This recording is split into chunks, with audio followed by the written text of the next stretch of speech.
Conférence à deux voix.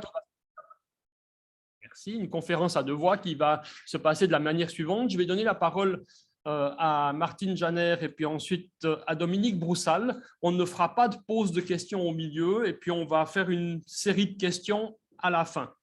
Pour nos conférenciers, comme on l'avait convenu, environ 25 minutes à chacun, à tour de rôle. Et puis, j'ai donc le plaisir d'accueillir tout d'abord Martine Janer de l'Université de Sorbonne Paris-Nord, et puis ensuite Dominique Broussal de l'Université Toulouse-Jean Jaurès. Les sujets d'évaluation, de conférence, vous les avez vus, vous les avez lus, l'évaluation bouclier de l'institution contre l'émancipation. Excellent, en tout cas, moi, je me réjouis de vous entendre et je vous donne tout de suite la parole. Alors, je vais quitter ce PowerPoint et le partage d'écran. Martine, vous pouvez... Alors, vous avez deux solutions. Soit vous projetez, partagez votre écran avec votre présentation, soit je lance votre présentation depuis l'ordinateur ici.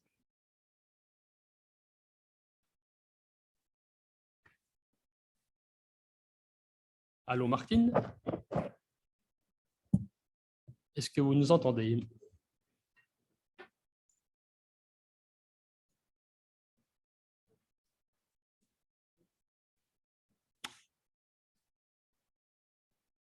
On va faire un petit test. Est-ce que tu arrives à être en contact pour voir? Et si Martine n'est pas en ligne, peut-être que l'on peut inverser l'ordre des conférences. Est-ce que...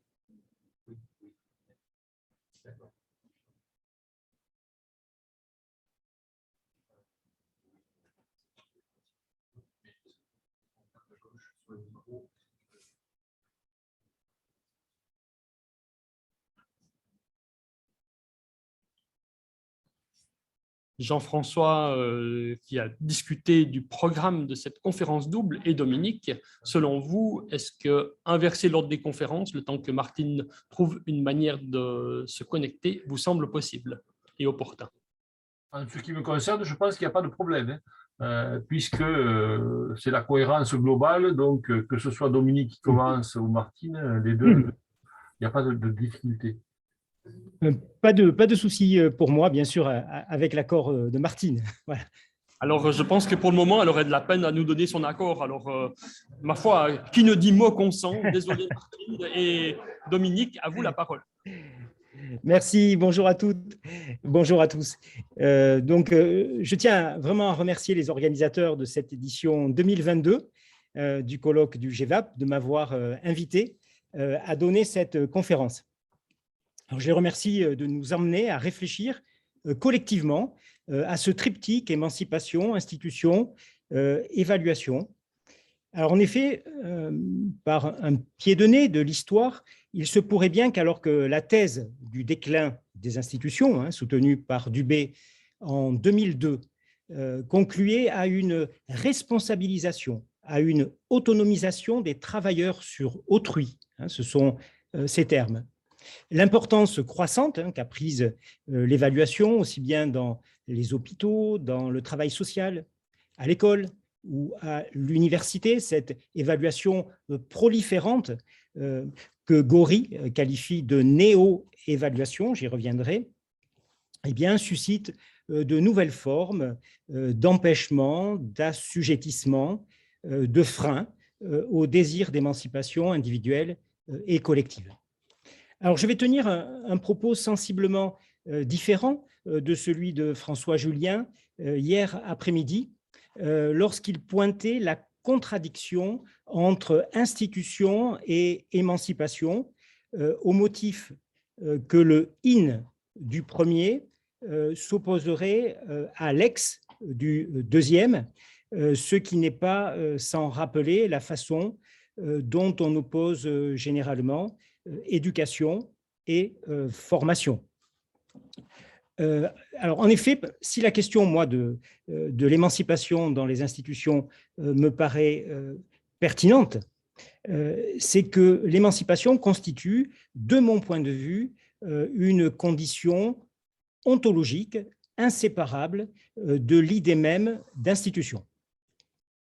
L'émancipation est, pourrait-on dire, au pli conceptuel de ce qui distingue une institution comme l'hôpital, l'école, la justice, d'autres formes d'organisation du travail.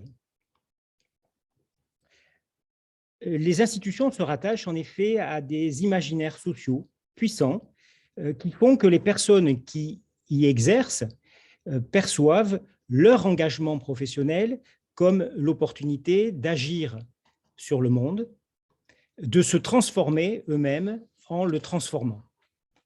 Les pratiques d'un juge, d'une enseignante, d'une infirmière ou d'un éducateur spécialisé sont, à mon sens, des pratiques de la liberté, pour reprendre le titre de l'ouvrage de 65 de Paulo Freire.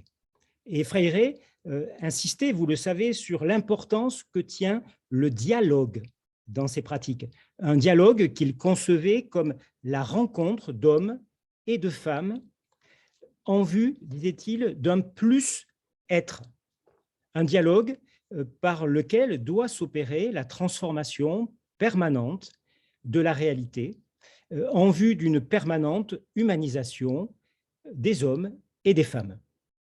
Alors c'est précisément l'impossibilité de réaliser cette dimension humanisante de leur pratique que les magistrats français dénonçaient récemment. Un article de Jean-Paul Jean, paru en 2013 dans les Cahiers de la justice, soulignait déjà à l'époque le fait que dans tous les pays européens s'exerce une pression quantitative, je le cite, et financière sur les juridictions et sur les juges.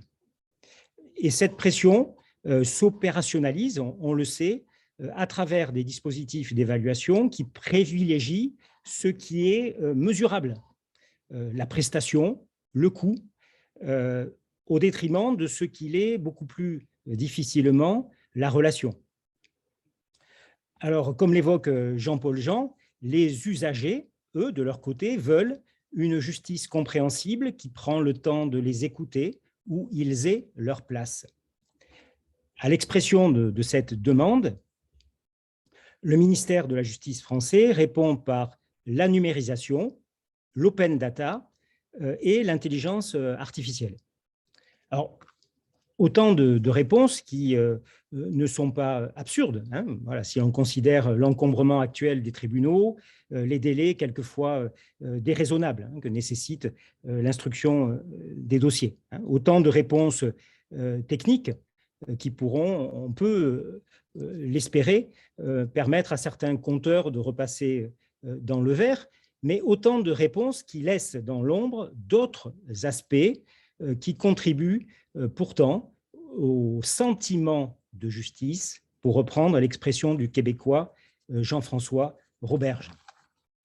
Et c'est bien, me semble-t-il, la difficulté à laquelle nous confronte la thématique de ce colloque en nous proposant un exercice intellectuel exigeant. Envisager la possibilité d'une évaluation émancipatrice, alors que nous aurions tous et toutes tant de facilité à la dépeindre sous des traits peu sympathiques. En 2012, Charles Hadji publiait, on l'a rappelé hier, un ouvrage intitulé « Faut-il avoir peur de l'évaluation ?» et il y écrivait que depuis 2007, l'évaluation est en danger de devenir une calamité sociale. Dans un texte de 2019, Jean-Marie de Quetel se demandait « À quoi bon évaluer si c'est pour générer des tensions dans le choix de critères prioritaires, efficacité, efficience, équité, des tensions entre les niveaux de pouvoir, des tensions entre évaluation externe, interne, négociée, ou même entre évaluation et recherche. » Et d'une certaine façon, c'est la piste de ces tensions que je me propose de suivre en prenant le risque de l'accommodement, c'est-à-dire en assumant d'une certaine façon les périls, les impasses qu'il peut y avoir à vouloir concilier l'inconciliable, en faisant de ce processus de transaction l'objet même de l'enquête évaluative. Alors, il s'agit, à vrai dire, dans mon esprit, d'un accommodement transitoire, puisque le pari qui est fait à plus long terme, c'est celui du dépassement des antagonismes, le pari de l'invention d'un commun renouvelé, le pari de l'émancipation. Alors, avant d'aller plus loin dans mon propos, je voudrais préciser le point depuis lequel j'ai construit ma réflexion. Je suis, ça a été rappelé, enseignant-chercheur en sciences de l'éducation et de la formation à l'université de Toulouse, Jean Jaurès, et je travaille dans un collectif de chercheurs de l'UMR-EFTS qui, depuis 2011, s'est attaché à développer des démarches de recherche-intervention. Et celles-ci ont pour vocation d'accompagner les changements que connaissent précisément différentes institutions. Elles assument un idéal explicitement émancipateur, porté par le principe du par tel que défini par Jean-François Marcel. Ces recherches-interventions sont des recherches commanditées et le plus souvent financées. Et certaines d'entre elles, certaines de ces recherches, intègrent dans leur commande une perspective évaluative, bon, ce qui ne surprend pas dans la mesure où il s'agit très souvent de porter un regard sur des pratiques professionnelles, sur le fonctionnement de dispositifs dans une perspective d'amélioration ou de régulation. Je vais citer 3 exemples rapidement de ces recherches. La première a été réalisée auprès d'une équipe de médecins anesthésistes et il s'agissait de travailler avec eux sur leur pratique de consultation dans une perspective d'amélioration, notamment de la relation de confiance entre les professionnels et les personnes en soins. Une deuxième recherche portait sur la mise en œuvre d'une boîte à outils de prévention des violences sexuelles développée par le Centre hospitalier universitaire de Montpellier, le CRIAVS, et il s'agissait là aussi d'évaluer l'utilisation de cette boîte à outils, notamment lorsqu'elle était utilisée par des intervenants non spécialistes, des professeurs de collège, des infirmières, des assistantes sociales. Un troisième exemple de recherche-intervention qui est en cours, elle porte sur l'évaluation du dispositif de mixité sociale mis en place en 2017 par le Conseil départemental de Haute-Garonne, avec pour objectif la lutte contre le déterminisme social. La recherche-intervention s'inscrit dans une thèse CIFRE, elle est conduite par Isabelle Bertolino, qui est présente et que je salue, et qui proposera une communication vendredi intitulée « L'attribution de valeur comme processus d'apprentissage émancipateur ». Alors, dans chacun de ces 3 cas, vous le percevez, les questions d'efficacité, la prise en compte des prescriptions institutionnelles, des contraintes économiques ou des dispositions réglementaires ne sauraient être écartées. Mais elles ne saturent pas pour autant l'espace de la recherche-intervention dans lequel d'autres référents évaluatifs ont toute légitimité à être convoqués.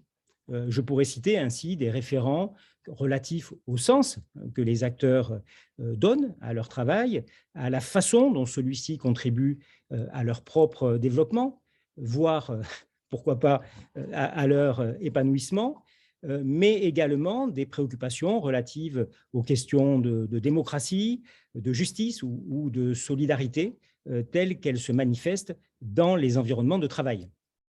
Alors, je renvoie ici à l'article de Thierry Piot de 2012, « Quels indicateurs pour mesurer le développement professionnel dans les métiers adressés à autrui », article dans lequel il évoque ces préoccupations qui, je cite, « renvoient chaque professionnel à sa dimension d'acteur individuel de sujet culturel, mu par des valeurs, des critères d'authenticité et de véracité au fondement de son identité personnelle et professionnelle. » J'ajouterai que les recherches-interventions que je mène s'efforcent également de mobiliser les usagers. Alors, c'est le cas dans la recherche-intervention d'Isabelle Bertolino, où les parents et les collégiens, disons, participent à la recherche, ou dans une autre recherche conduite par Patrick Lartiguet, où ce sont les personnes en soins qui sont associées à la démarche.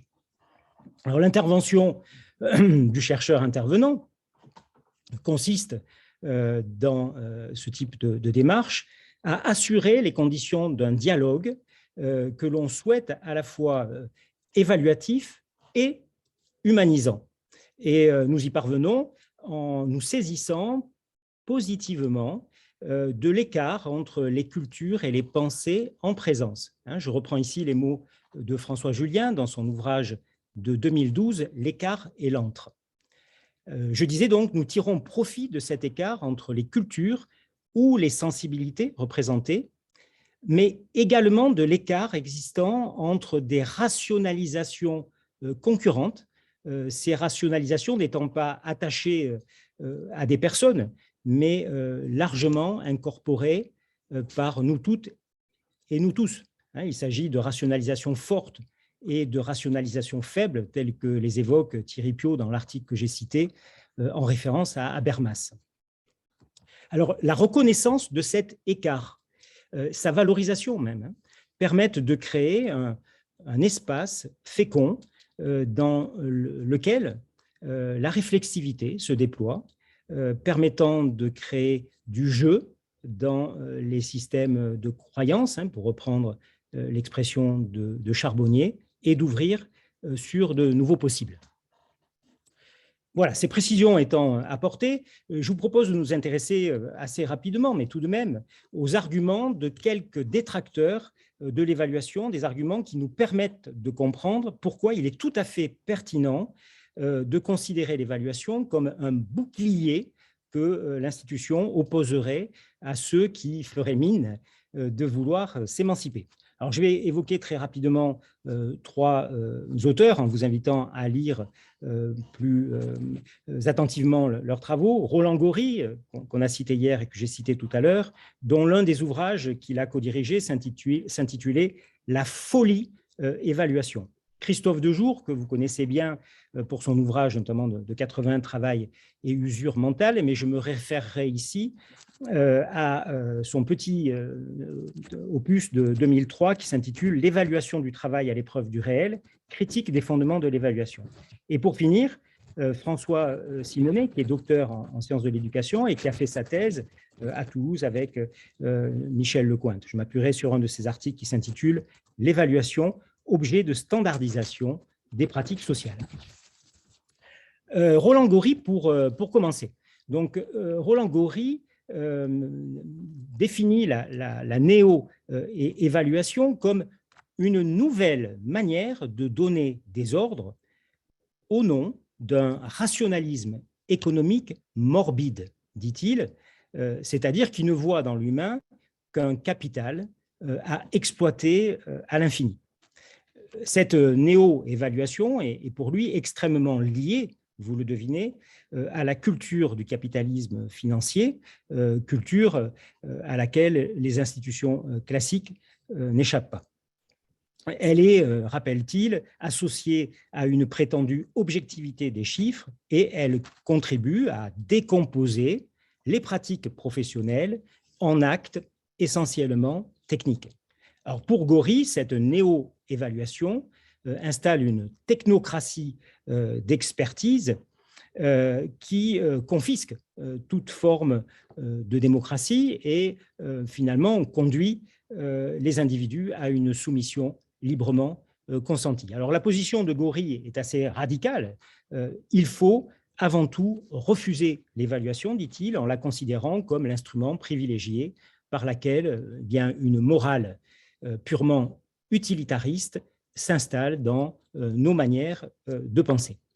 La critique de Dejour se situe, me semble-t-il, à un autre niveau, c'est celui des pratiques.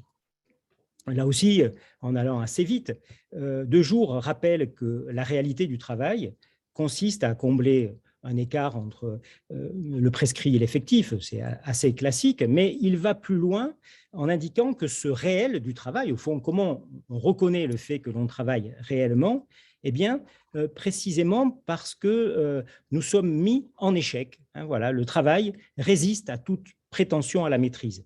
Et donc, travailler, finalement, c'est toujours s'écarter, dit-il, de prescriptions.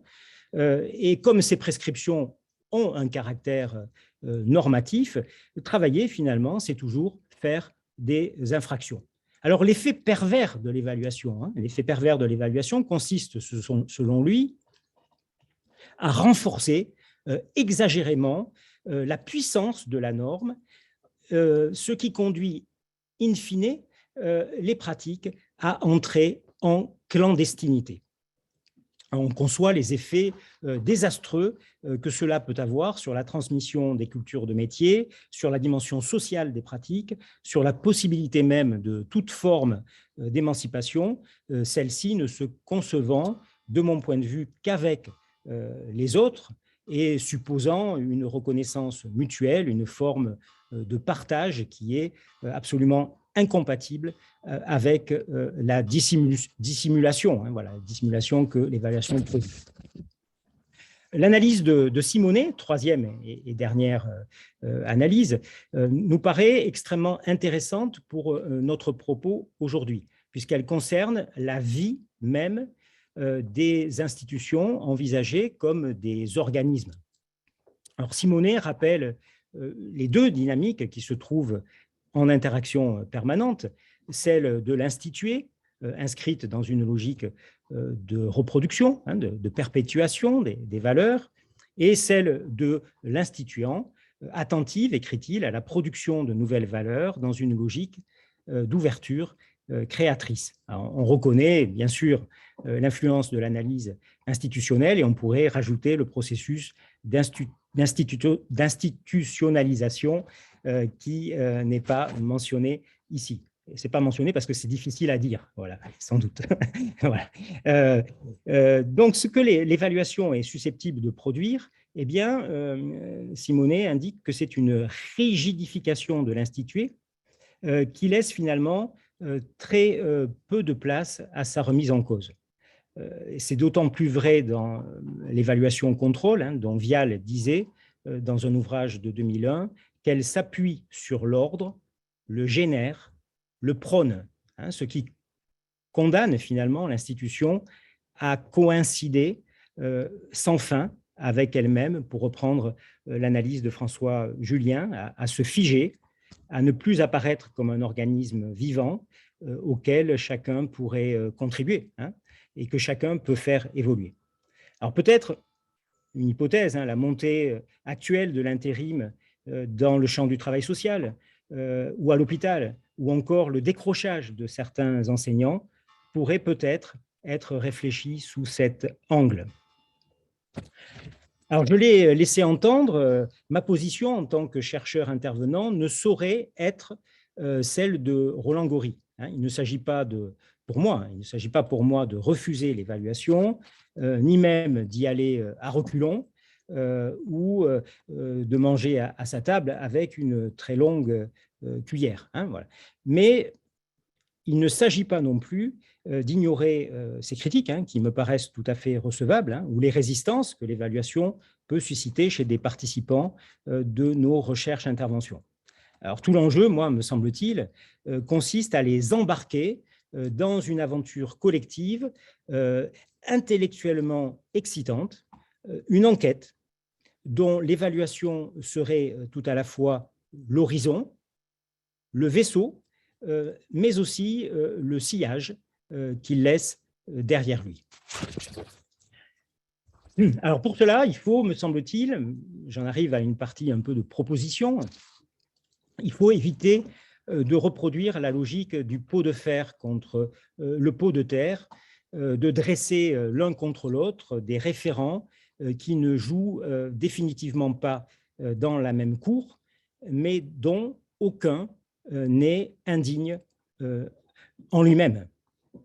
Il faut refuser également, de mon point de vue, ça se discute, bien sûr, de s'engager tête baissée dans un activisme évaluatif censé produire à renfort d'outils, de grilles et d'algorithmes un verdict évaluatif certes imparable, mais qui ne fait que cristalliser les oppositions. Donc, je vais essayer de penser à rebours une évaluation participative dans laquelle nous pourrions enquêter et nous émanciper ensemble. Ça ne suffit pas de le dire pour arriver à le faire. Et donc, voilà, je vais terminer ce dernier temps d'intervention en faisant 3 propositions, en indiquant 3 pistes que j'ai déjà commencé à éprouver dans mes propres travaux. La première proposition consiste à favoriser le dépaysement, ce qui est, selon moi, l'apanage du tiers espace socio-scientifique. Et pour cela, j'ai mobilisé dans mes différentes recherches-interventions la méthode de la référentialisation telle que la définissent Gérard Figari et Dominique Remeau dans un ouvrage de 2014. Et je ne résiste pas au plaisir de rappeler le titre de la préface de Patrick Mayen, La méthode de la référentialisation, principes et instruments pour une conduite démocratique de l'enquête évaluative. Un titre qui en dit, de mon point de vue, beaucoup sur cette démarche. Alors, la formation des participants de la recherche-intervention à la démarche de référentialisation, si elle est coûteuse en temps, si elle nécessite des efforts pédagogiques assez considérables au regard de sa complexité, est, de mon point de vue, un facteur important de dépaysement. Et au-delà de ce dépaysement qui dénaturalise l'évaluation, il me semble que la démarche de référentialisation crée les conditions d'une mise en mouvement collective. Elle instaure une forme de symétrie dans le rapport à l'étrangeté de la démarche, et ces principes sont également facteurs d'émancipation. Il faut donc penser la référentialisation non seulement comme une démarche évaluative, de mon point de vue, mais également comme un milieu propice au déplacement. Je vais renvoyer ici à l'article de Choprias et Haussel qui sort, qui paraît ces jours-ci dans la revue l'e-online et qui s'intitule « Analyse d'une référentialisation dynamique au cœur d'une évaluation collaborative d'un système de formation » dans la revue l'e-online. Et je cite la conclusion.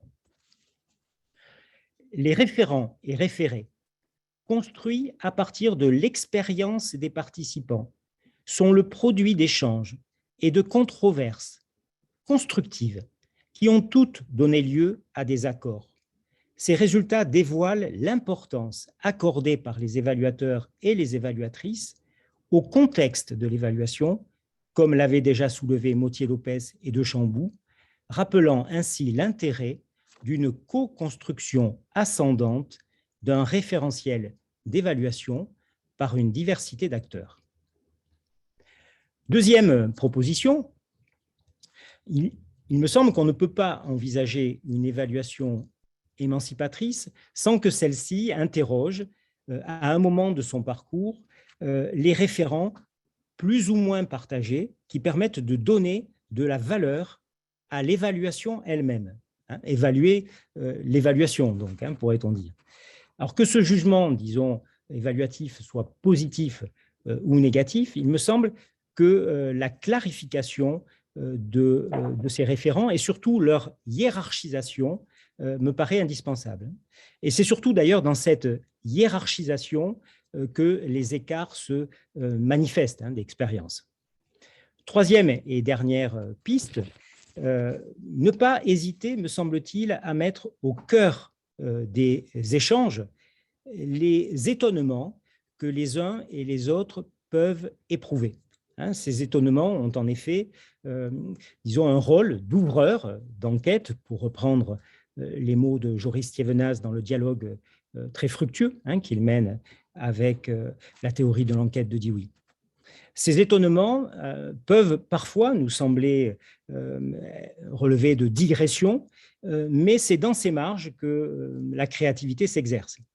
Une étudiante de master me confiait il y a quelques années que la directrice de l'EHPAD dans lequel elle travaillait commandait des quantités très importantes de solutions hydroalcooliques au-delà du nécessaire, parce que ce volume entrait dans les critères d'évaluation de son établissement. Alors, il y a quelque chose qui nous fait nous étonner, hein, voilà, dans ce récit, nous étonner à la fois de l'absurdité des choses, mais aussi sans doute de la façon dont finalement chacun de nous s'accommode assez facilement de comportements dont nous savons par ailleurs l'absurdité. Je conclurai en citant les propos d'une psychologue, propos qui ont été tenus à l'occasion d'une séance de restitution. Nous sommes dans la recherche-intervention dont j'ai parlé tout à l'heure, qui visait à évaluer une boîte à outils de prévention des violences sexuelles. Voilà. Donc la psychologue, qui est d'ailleurs elle-même une des autrices hein, de cette boîte, elle a contribué à l'élaboration de cette boîte, voilà ce qu'elle dit. Donc, on n'est pas sur une évaluation d'impact, mais sur une évaluation de satisfaction ou de mise en place. Mais est-ce que ça vaut le coup? Et pourquoi? À un moment donné, voilà, c'est qu'est-ce qu'on en fait de ça? Parce que c'est pareil, mettre de l'évaluation, moi, je ne le fais plus maintenant de dire on met une évaluation aux élèves. OK, ils vont mettre qu'ils sont satisfaits ou pas satisfaits. Mais qu'est-ce qu'on en fait après?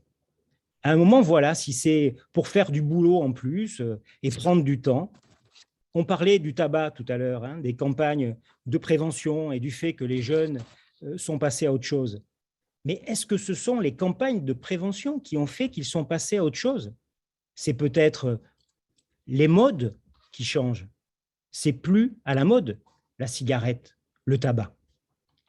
Voilà. Alors, me semble-t-il que l'un des commanditaires d'une recherche-intervention en vienne à se poser ce type de questions, eh bien, me semble-t-il, c'est un exemple intéressant de la façon dont une évaluation participative peut emmener les participants à se déplacer. Et peut-être est-ce aussi une illustration du fait que les catachèses sont toujours possibles si on y met un peu d'ingéniosité.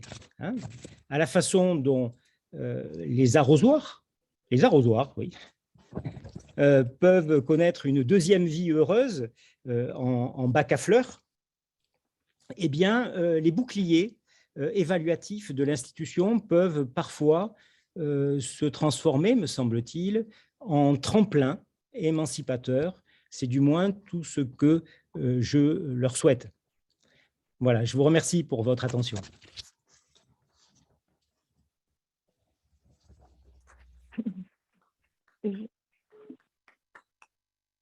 Merci beaucoup pour votre intervention, très enrichissante, très éclairante, très stimulante. Et dans le public, s'il vous plaît, notez les questions, puisqu'on va passer directement à la deuxième partie de la conférence et que nous reviendrons avec les questions tout à l'heure.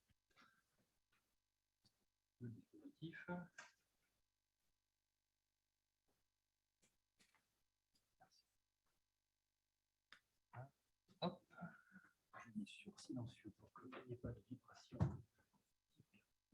Turbe. Là, ça fonctionne.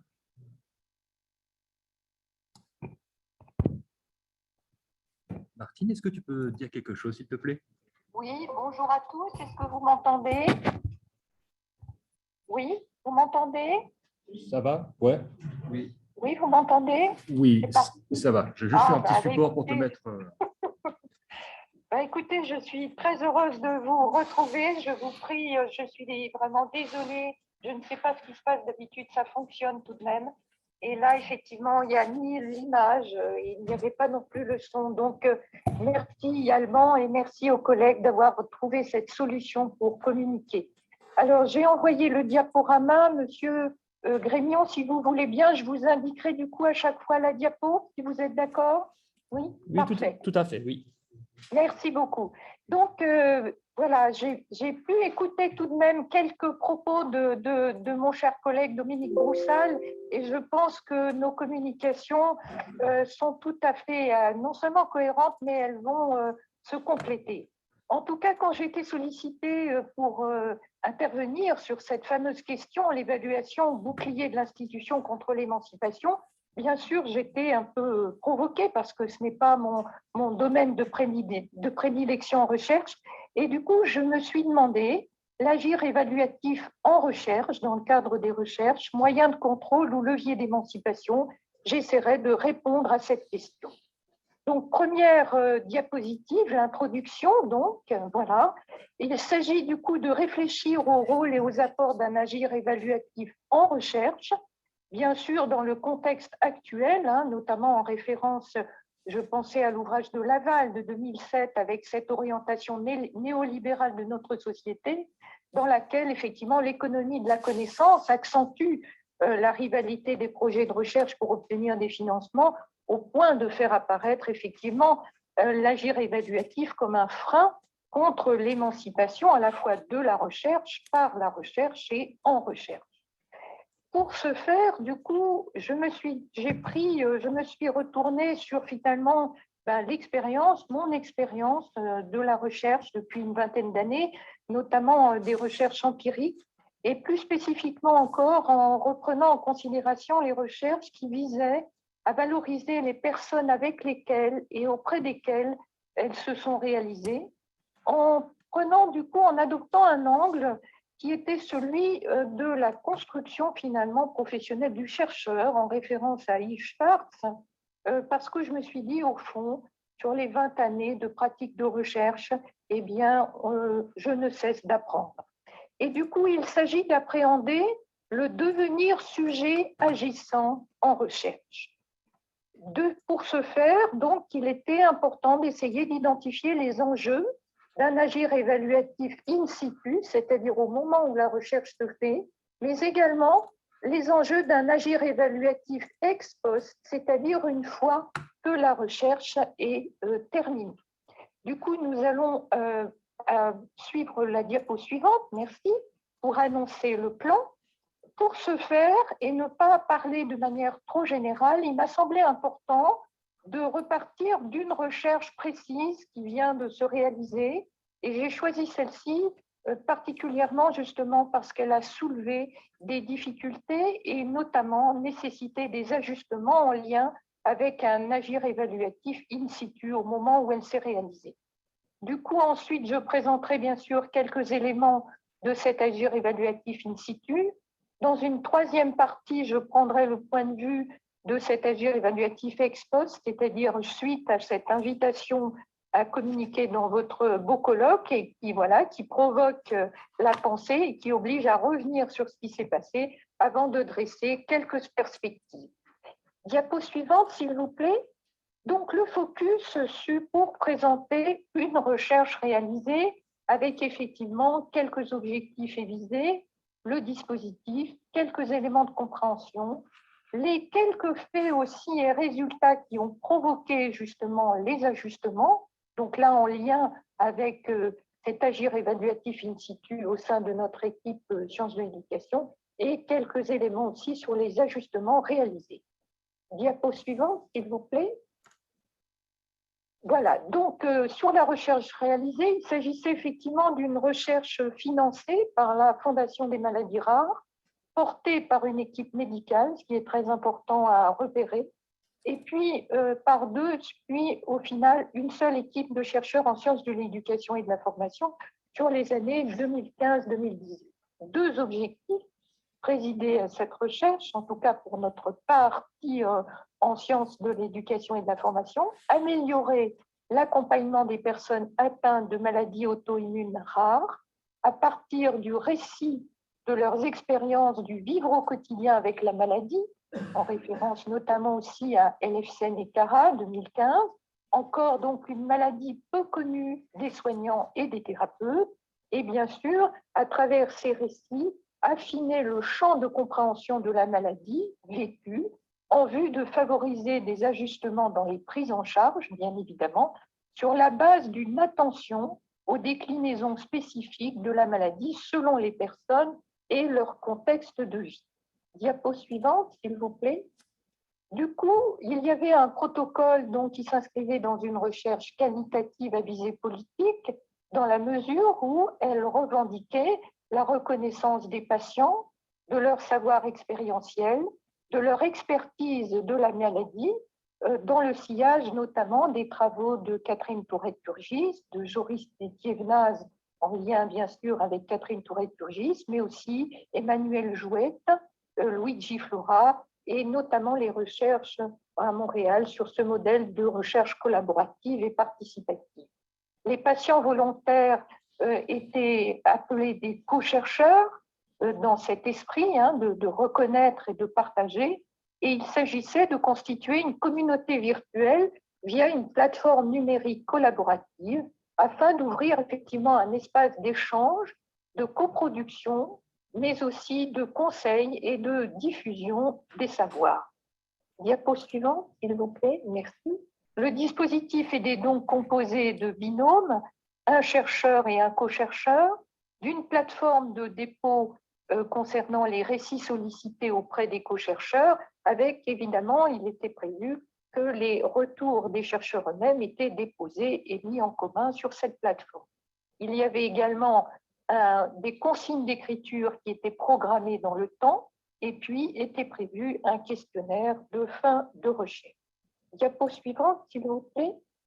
Du coup, ce qu'il est important de repérer avant de commencer, c'est que faire l'expérience de la maladie chronique, c'est quand même une épreuve dans la vie, et a fortiori accentuée du fait qu'il s'agisse d'une maladie chronique rare, auto-immune, qui accentue la radicalité de la bifurcation de vie de ce qui faisait jusque-là son cours. Une radicalité qui est accentuée, pourquoi? Parce qu'on ne guérit pas vraiment d'une maladie chronique. Au mieux, effectivement, on régule son état de santé en limitant la fréquence et l'ampleur des crises, jusqu'à bien sûr espérer une rémission, avec toujours cette coupe, cette épée au-dessus de la tête, de penser s'il y avait des rechutes ou pas. La maladie considérée, auto-immune, que je ne cite pas, de même que j'ai fait exprès de ne pas nommer les personnes par respect, parce que justement c'est une recherche qui a connu quelques difficultés, eh bien cette maladie donc engendre diverses formes et atteintes organiques, avec aussi des atteintes au niveau hématologique, rénal, neuropsychiatrique, digestive, voire cardiaque. Et cette maladie se présente, comme beaucoup de maladies chroniques, de façon alternée avec des phases de crise et des moments, on va dire, d'accalmie, voire de rémission. Diapo suivante, s'il vous plaît. Alors, au regard de cela, il m'a semblé important de repérer en relisant les notes que j'avais au moment du déroulement de la recherche, justement pour repérer cet agir évaluatif in situ. Et lorsque nous nous sommes rencontrés en équipe, l'équipe sciences de l'éducation, eh bien, justement, les premiers résultats recueillis, les premiers récits recueillis et les faits qui ont été remontés ont d'emblée, interpellé les chercheurs, tout d'abord au plan éthique. Alors, quels sont ces résultats qui nous ont interpellés? Tout d'abord, les récits signifiaient un savoir insu de la maladie qui ont entraîné une errance thérapeutique des personnes et des co-chercheurs qui a pu durer plusieurs années. Vous imaginez ce que c'est que de vivre avec un mal que personne ne peut diagnostiquer et traiter de manière viable. À l'exemple de ce propos qui est tiré d'un récit, ça suffit maintenant, ce n'est pas une mycose animale. Ça fait 1 mois que je suis votre traitement, ça ne s'arrange pas, au contraire, ça s'aggrave. Regardez, docteur. Donc voilà, un savoir insu, qui n'est pas entendu, qui n'est pas reconnu, alors que c'est réel, voire même à quelquefois qui est considéré comme une maladie imaginaire. Autre point également, le sentiment d'étrangeté à soi, vécu par les co-chercheurs, entre fatigue lancinante, douleur et souffrance. J'ai souvent mal, je suis souvent fatiguée, c'est ça que je veux dire. Là, je suis assise, ça va, je ressens rien, mais dès que je vais vouloir me lever, je vais commencer à grimacer. Et ce qui m'embête, c'est que je suis encore jeune. Donc, les chercheurs et les co-chercheurs qui ont lu et qui ont partagé ces récits ne peuvent pas rester insensibles à ces dimensions. Diapo suivante, s'il vous plaît. Merci. Autre point également qui ressortait, pour certains co-chercheurs, la colère. La colère et le ressentiment vis-à-vis de soi. Je me souviens d'un sentiment de haine, dit cette jeune femme, vis-à-vis de moi-même, d'une boule de rage par moments là, à l'intérieur de mon ventre. Et j'ai pu, et je peux encore constater que cette sensation de colère profonde précède les poussées inflammatoires. Sentiment aussi d'injustice et de double peine, quand l'apparence justement du co-chercheur ne renvoie pas à la maladie, puisque nous avions dit, n'est-ce pas, qu'il y a des phases d'alternance entre des moments de crise et des moments où cela va mieux. Mais ça ne veut pas dire qu'on n'est pas malade ou qu'on n'est plus malade. Et l'on ne vous prend au sérieux que si vous avez l'air malade, comme dit l'un des co-chercheurs. Difficulté aussi, donc là, de l'ordre des faits, difficulté dans l'usage de la plateforme que nous avions choisie, liée à la fois à des causes techniques, mais aussi à des causes économiques. Les personnes ne disposaient pas du forfait qui permettait l'usage long, par exemple, de l'ordinateur, mais aussi difficultés en termes de santé, justement lors des crises qui rendaient impossible le fait même de taper sur le clavier de l'écran. Difficulté aussi à parler de soi. Il n'est pas si simple de revenir sur des épisodes douloureux de sa vie. Je pense à la première consigne d'écriture qui était la suivante, raconter comment tout cela a commencé. Pas si simple. En tout cas, par rapport à ces différents points, l'équipe de chercheurs a été interpellée éthiquement, parce que là se jouaient des dimensions humaines importantes qu'il y avait nécessité d'entendre et qui réclamaient des ajustements, et aussi interpellation éthique en lien avec la dimension de sensibilité qui était présente et qu'on ne pouvait pas gommer au nom de je ne sais quoi d'ailleurs, au nom d'une science qui, pour laquelle on pourrait se demander si c'est encore de la science. En tout cas, avec un processus de refiguration. C'est là je fais écho à Ricoeur, hein, quant à la lecture d'un texte, celui qui lit le texte perçoit des éléments qui transforment sa propre vision et sa propre façon d'être. Diapo suivante, s'il vous plaît.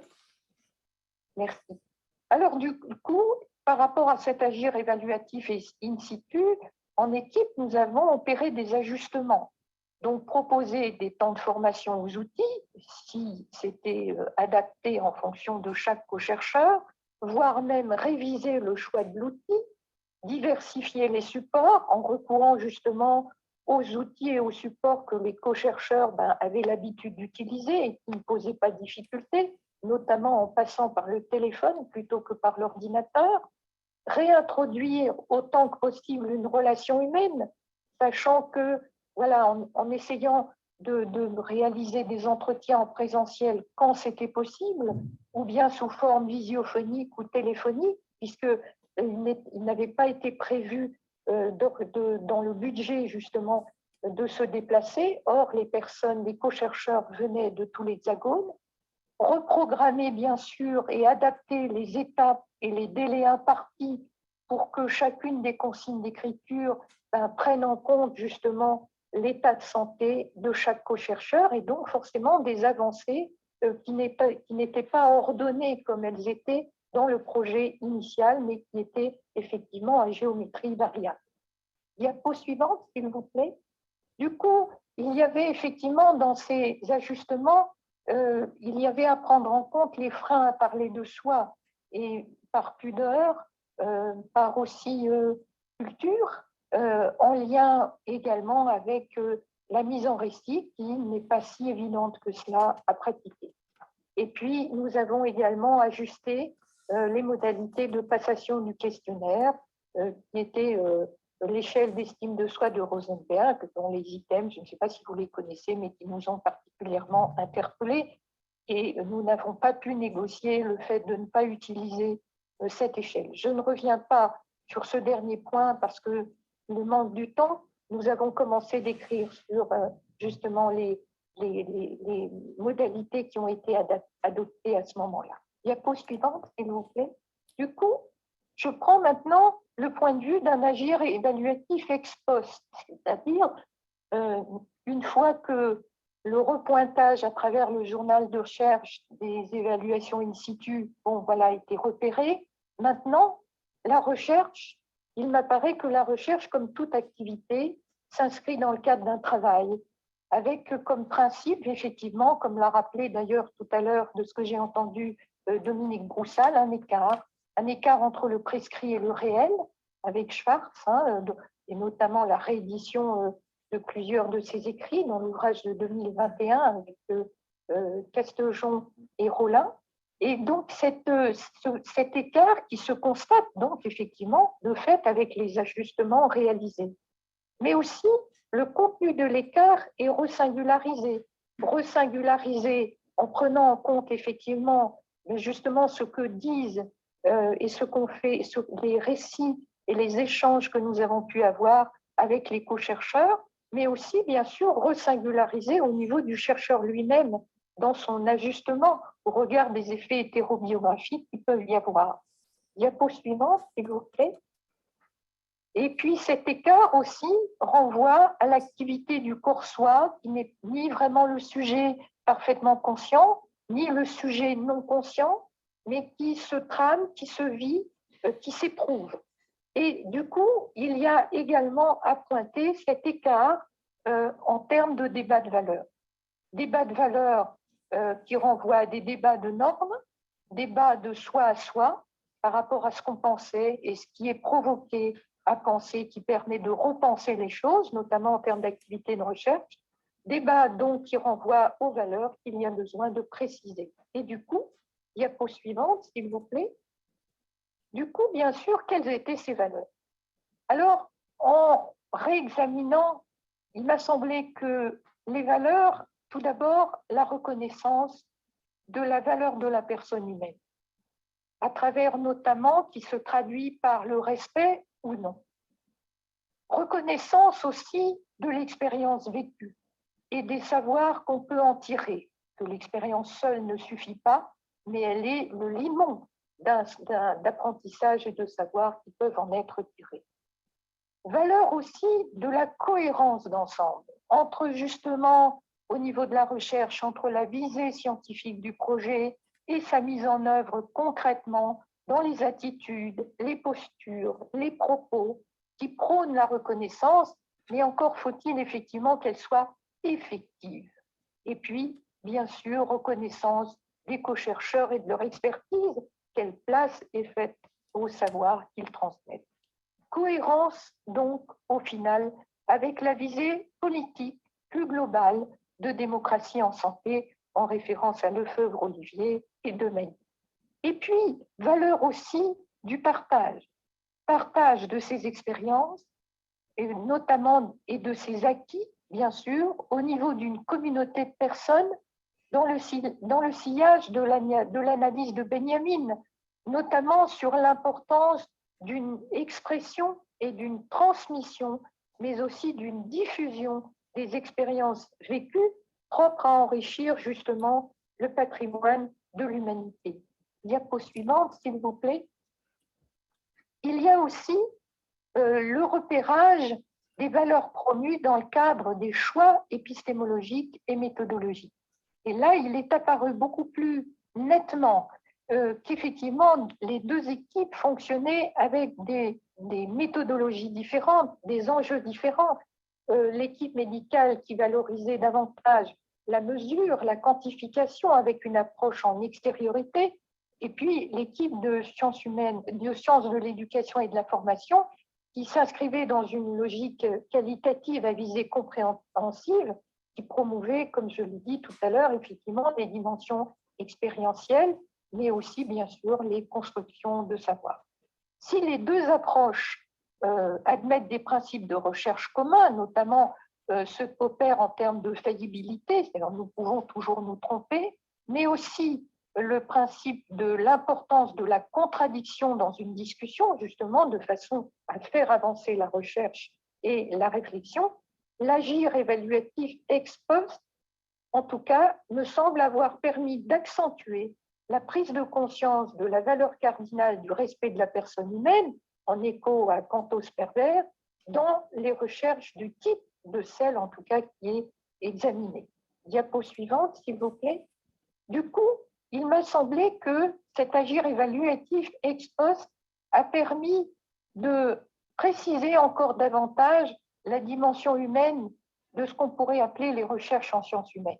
Qu'y a-t-il d'humain dans les recherches en sciences humaines?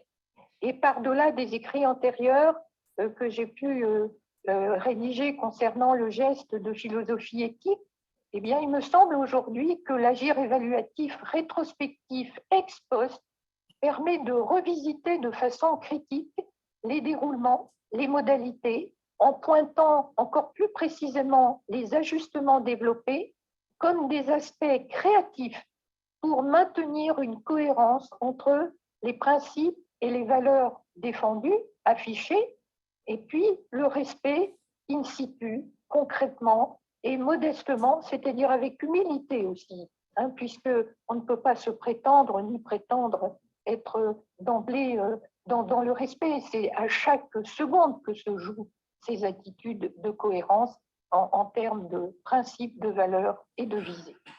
Alors, je dirais que lors de l'évaluation in situ, je considérais les ajustements. Je me souviens avoir noté dans le cahier que ces ajustements me paraissaient comme des éléments négatifs, au sens où ils révélaient finalement, ils pouvaient révéler des erreurs de conception de la recherche. Et aujourd'hui, diapo suivante, s'il vous plaît, voilà, en perspective, eh bien, je dirais que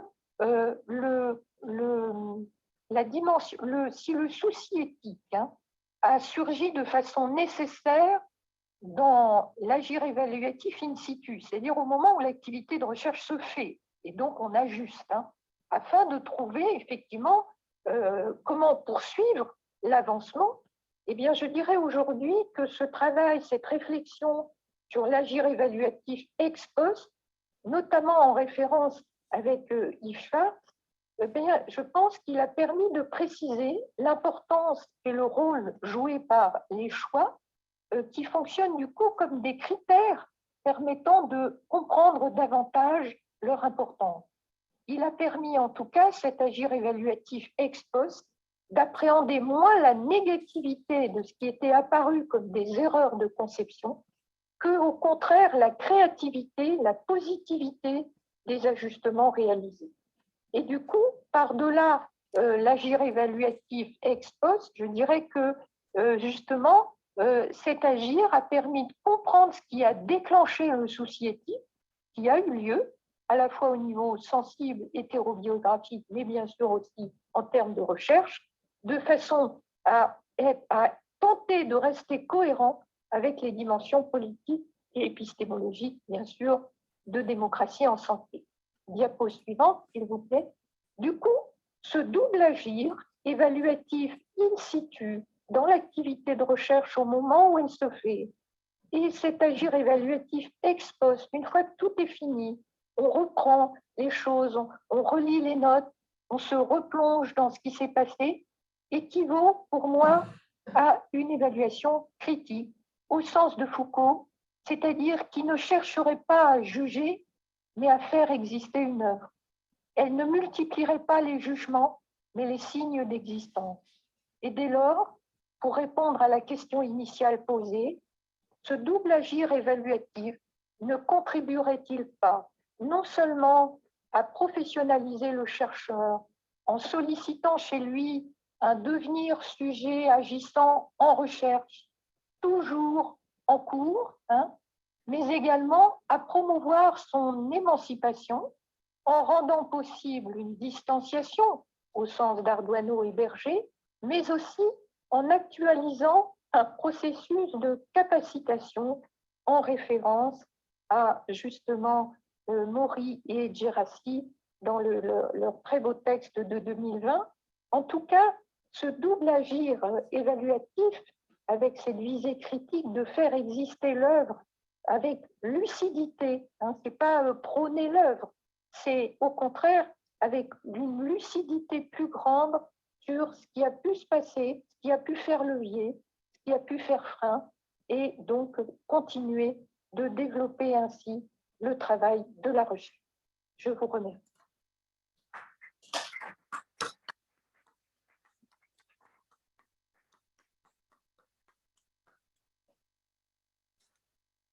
Merci beaucoup Martine, merci beaucoup Dominique pour vos deux conférences. Et bien sûr, je vais essayer d'ouvrir le temps aux questions.